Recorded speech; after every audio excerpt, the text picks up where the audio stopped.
یہ اللہ کے بعد عمران خان کے لیے میں آپ کو دعوت دیتا ہوں.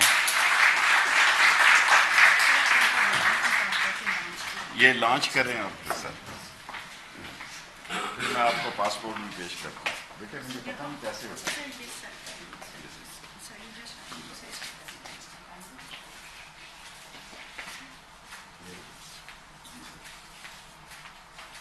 میں آپ کو پاسپورٹ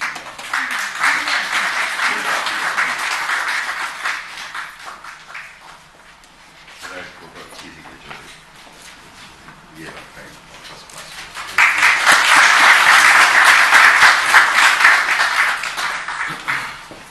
اب میں دعوت دیتا ہوں پاکستان کے اس کپتان کو جو صرف کھیل کی میدان کا کپتان نہیں ہے بلکہ آج پاکستان کے لوگوں کے دلوں پہ راج کرتا ہے.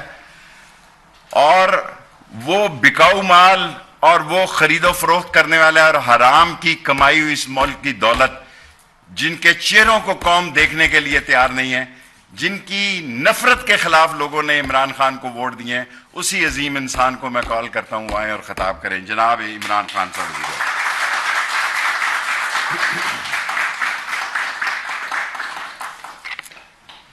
بسم اللہ الرحمن الرحیم. شکریہ شیخ صاحب. میں آیا تو آج ای پاسپورٹ کی انوگریشن پہ تھا, لیکن بڑی اور بھی آپ نے باتیں کر دی. میں سب سے پہلے ٹیکنالوجی کی بات کرنا چاہتا ہوں. دیکھیں, دنیا میں ٹیکنالوجی نے جو سب سے بڑا کام کیا ہے لوگوں کی زندگیاں آسان کی ہے. اور سیکنڈ جو سب سے بڑا کام کیا ہے کہ جو کیپیسٹی تھی آفیشلز کی کرپشن کرنے کی, وہ ٹیکنالوجی کی وجہ سے وہ کیپیسٹی ختم ہو گئی. جتنی بھی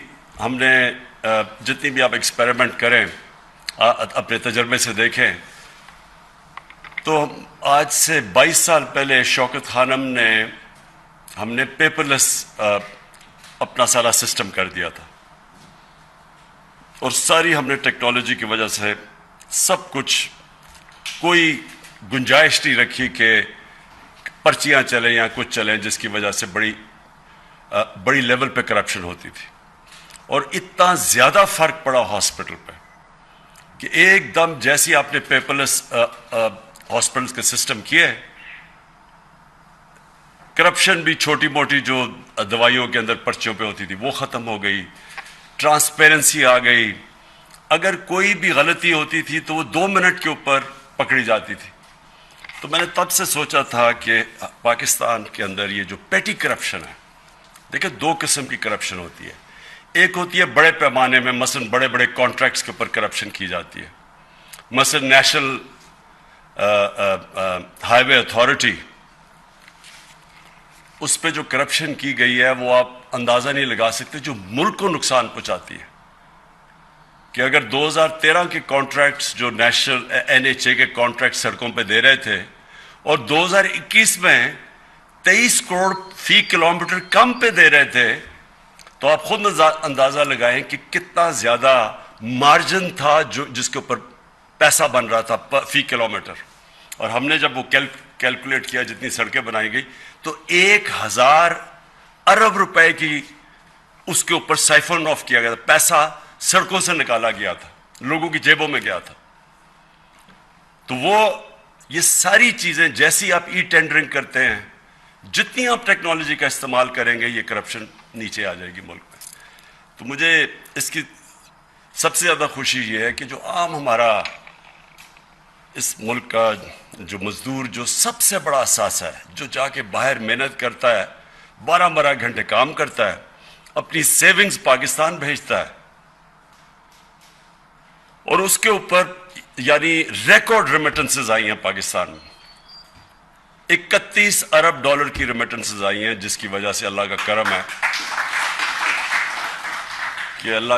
ہے کہ ہم ان مشکل حالات میں, جب تیل کی قیمتیں آسمانوں پہ چلی گئی ہیں اور ہمارا جو کرنٹ اکاؤنٹ بیلنس ہے وہ افیکٹ ہوا ہے اس کی وجہ سے, کیونکہ جب تیل اتنا اوپر چلا جائے ساری چیزیں مہنگی ہو جاتی ہیں, امپورٹس مہنگی ہو جاتی ہیں.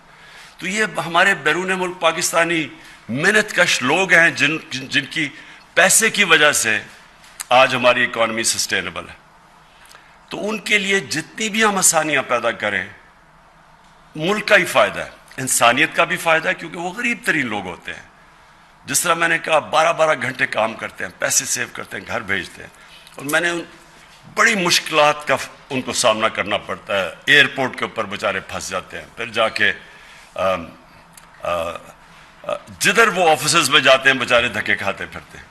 تو یہ جو شیخ صاحب انٹیریئر منسٹری کو میں آج خراج تحسین پیش کرتا ہوں, اور نادرا کو بھی, کہ آپ نے یہ مل کے یہ جو ای پاسپورٹ بنایا, اور یعنی آپ نے اپڈیٹ کر دیا پاکستان کی بھی یہ جو سسٹمز ماڈرن کر دیے کہ اب کوئی کیوز نہیں کرنے پڑیں گے. جس کے پاس ای پاسپورٹ ہوگا وہ سیدھا گیٹ سے نکل جائے گا بیچ میں. تو یہ جو ایئرپورٹس کے اندر مسئلے آتے ہیں, اور خاص طور پہ عام لوگوں کو, وہ بھی چلے جائیں گے. سیکیور بھی ہے, جس طرح آپ نے کہا کہ اس میں سیکیورٹی چیکس ہیں, پاسپورٹ سیکیور بھی ہو جائے گا. اور یہ جو مجھے اس سے بھی زیادہ خوشی یہ ہے کہ ٹورزم میں یہ بڑا فائدہ پہنچائے گا. دیکھیں پاکستان کا جو فیوچر ہے نا, اس پہ ٹورزم بہت بڑا رول پلے کرے گی. ہمارا اس وقت مسئلہ ہے کہ جیسے جیسے ہماری ایکسپورٹس اوپر جا رہی ہیں, لیکن ابھی بھی ہماری امپورٹس اس سے بہت زیادہ ہیں. تو وہ جو گیپ ہے, ٹریڈ گیپ جسے کہتے ہیں, وہ ہمیں جب تک ہماری ایکسپورٹس کی کیپیسٹی بڑھتی نہیں جاتی کہ ہم ایکسپورٹس اپنی امپورٹ سے آگے لے جائیں, تب تک یہ جو گیپ فل ہو سکتا ہے. ایک تو ریمیٹنسز سے اوورسیز پاکستانی کرتے ہیں, دوسرا ٹورزم. پاکستان ایک وہ ملک ہے جس کو اللہ نے اس طرح کی ویرائٹی دی ہے کہ ہم ہر قسم کی ٹورزم اٹریکٹ کر سکتے ہیں, لیکن ہم نے کبھی توجہ نہیں دی ٹورزم کے اوپر, اور ٹورسٹ کے لیے آسانیاں نہیں پیدا کی. ہم نے ریزورٹس کے اوپر کبھی سوچا نہیں. ہم نے ٹورزم کو ابھی انڈسٹری بنایا ہے, اس کو پہلے انڈسٹری بنانا چاہیے تھا, اور انسینٹیوائز کرنا چاہیے تھا کہ باہر سے آئے لوگ انویسٹ کریں ریزورٹس کے اوپر. اصل میں ٹورزم صرف ایک ٹورسٹ آ جاتا ہے ملک میں, اس سے فائدہ نہیں ہوتا. ٹورسٹ ملک کے اندر آ کے جب پیسہ خرچ کرتا ہے تو ملک کو فائدہ ہوتا ہے. اس کے لیے ریزورٹس چاہیے, اس کے لیے ہم نے کبھی ان کو انسینٹیوائز نہیں کیا. ہم نے بہت بڑی ایک کام کیا ہے کہ ہم نے اسکردو کو انٹرنیشنل ایئرپورٹ بنا دیا. اس کا مطلب یہ کہ ڈائریکٹلی لوگ اب اسکردو آ سکیں گے, نہیں تو وہ آ کے بیچارے یہاں پھنستے تھے کہ موسم خراب ہوا. ادھر اسلام آباد میں لوگوں کے پاس ٹائم نہیں ہوتا کہ اگر مثلا میری 2 ہفتے کی چھٹیاں ہیں, اب میں 2-3 دن یا اسلام آباد میں انتظار نہیں کر سکتا کہ فلائٹ آئے تو میں اسکردو جاؤں. تو یہ جو اب ہم سٹیپس لے رہے ہیں, اور پھر اس کے ساتھ ای پاسپورٹ کو ٹورسٹ آتا ہے اس کے لیے آسانیاں پیدا کریں, اور اس سے بہت آسانیاں پیدا ہوں گی. تو یہ جو ہماری انشاءاللہ ٹورسٹ انڈسٹری کو جو چیزیں انسینٹیوائز کرتی ہیں, جس میں ایک ای پاسپورٹ بھی ہے, اس سے یہ ہوگا کہ اس ملک کا آگے جا کے جو پورا پوٹینشیل ہے, جو ہم ابھی تک اس کا پوٹینشیل کے قریب بھی نہیں پہنچ سکے, یہ اللہ کی ایک وہ اس نے ہمیں یہ تحفہ دیا ملک کہ اس کا ہم سوچ بھی نہیں سکتے کہ یہ کدھر سے کدھر پہنچ سکتا ہے, اور یہ ملک کتنا خوشحال ہو سکتا ہے. آخر میں شیخ صاحب آپ نے بات کی یہ جو پولیٹیکل کرائسس ہے. دیکھیں یہ پولیٹیکل کرائسس تو ملکوں میں آتے رہتے ہیں, کوئی نئی چیز نہیں ہے. پارلیمنٹری ڈیموکریسی کے اندر کرائسس آتا رہتا ہے. کبھی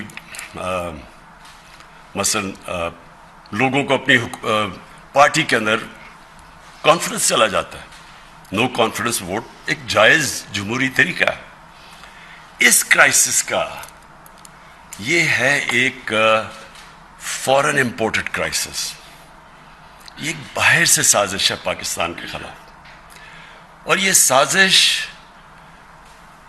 تب سے ہوئی جب سے وہ لوگ جو باہر سے پاکستان کو ایک ٹیلی فون کال کے اوپر کنٹرول کرتے تھے, ایک ٹیلی فون کال پہ ہمارے سے چیزیں منواتے تھے, ہمارے نیشنل انٹرسٹ کے خلاف, وہ لوگ برداشت نہیں, ان کو عادت نہیں ہے کہ پاکستان میں کوئی ایسی لیڈرشپ ہو جو اپنے ملک کے انٹرسٹ کے لیے فیصلے کرے, کسی اور ملک کے انٹرسٹ کے لیے اپنے ملک کے لوگوں کے مفادات قربان نہ کرے, جو وار آن ٹیرر میں آپ کے سامنے ہوا ہے. کہ تباہی ہوگی پاکستان کی. کوئی ایک مجھے بتا دے کہ اس جنگ میں شرکت کر کے ہمیں کیا فائدہ ہوا.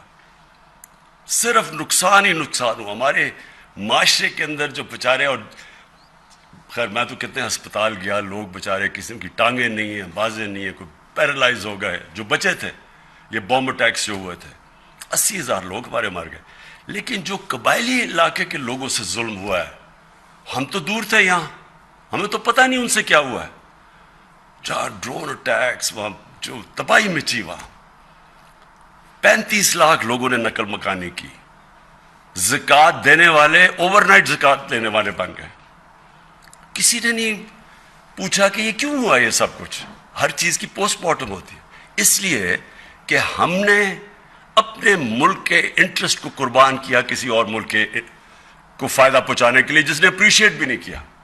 تو اس لیے عادت نہیں ہے ان کو, باہر کے لوگوں کو عادت نہیں ہے کہ پاکستان میں ایسی لیڈرشپ ہو جو اپنے ملک کے مفادات کو آگے رکھے. انڈیپینڈنٹ فارن پالیسی کا مطلب ہوتا ہے ایک فارن پالیسی جو اپنے ملک کی انٹرسٹ کو آگے رکھتی ہے. تو یہ جو سازش ہے, یہ انشاءاللہ میں نے مینشن کیا کہ میرے پاس ڈاکیومنٹ ہے. وہ آج ڈاکیومنٹ میں سینئر جرنلسٹ کو اب دکھاؤں گا. لوگ سمجھتے ہیں نا جی کہ کوئی ڈرامہ ہو رہا ہے. یہ ڈرامہ نہیں ہو رہا. ہم صرف یہ دیکھ رہے تھے کہ ہم اپنے ملک کے انٹرسٹ کو پروٹیکٹ کرنا چاہتے ہیں, اس لیے ہم وہ پوری طرح لوگوں کو بتا نہیں سکتے کہ وہ کن ممالک یا کن یعنی کون سے لوگ تھے باہر جنہوں نے یہ ہمیں یہ جو دھمکی دی ہے. لیکن کیونکہ اس کو شک کیا جا رہا ہے کہ شاید عمران خان کو اس طرح اپنی حکومت بچانے کے لیے اس طرح کر رہا ہے, اس لیے میں نے آج فیصلہ کیا. میں ٹاپ پاکستان کے صحافیوں کے ساتھ وہ شیئر کروں گا. میں یہ جو لوگ انجانے میں سازش کا حصہ ہے, ان کو نہیں پتا کہ وہ کتنی بڑی سازش کا حصہ ہے, ان میں سے جو ہماری ایلائڈ پارٹیز ہیں ان میں سے ایک ایک کو بلواؤں گا, ایک آدمی نمائندے کو بلواؤں گا, ان سے شیئر کروں گا, بتاؤں گا کہ یہ ڈاکیومنٹ ریل ہے. اور میں یہ جو کہہ رہا ہوں نا لوگوں کو کہ بہت بڑی سازش ہے, یہ جتنی میں کہہ رہا ہوں اس سے زیادہ سازش ہے, اور وہ ڈاکیومنٹ کے اندر واضح ہے. تو شیخ صاحب آج میں ان سب کو دکھاؤں گا تاکہ لوگوں نے جو فیصلہ کرنا کرے, لیکن کم از کم فیصلہ کرتے وقت یہ سوچ لیں کہ جو بھی آپ فیصلہ کریں گے کہیں آپ ایک بہت بڑی انٹرنیشنل سازش جو پاکستان کے خلاف ہو رہی ہے اس کا حصہ نہ بن جائے. شکریہ. وزیر اعظم عمران خان خطاب کر رہے تھے. انہوں نے کہا کہ ٹیکنالوجی کے باعث لوگوں کی زندگیاں آسان ہوئیں. ای پاسپورٹ پاکستانیوں کے لیے بڑی سہولت ہے. ای پاسپورٹ میں سیکیورٹی فیچرز ہیں جس سے سیاحت کو فروغ ملے گا. الیکٹرانک پاسپورٹ سہولت کے اجرا کی اسلام آباد میں تقریب ہو رہی تھی جس میں وزیر اعظم عمران خان خطاب کر رہے تھے.